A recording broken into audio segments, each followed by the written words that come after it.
Samia Kalamu Awards 2025. Tuzo maalumu ya redio ya kijamii Zanzibar.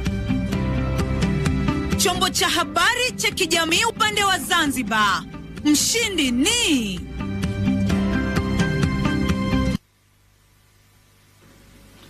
Mheshimiwa Dr. Khalid Salum Mohamed, Waziri wa Ujenzi, Mawasiliano na Uchukuzi, Serikali ya Mapinduzi ya Zanzibar, yuko tayari kutangaza mshindi katika eneo hili, redio ya kijamii Zanzibar.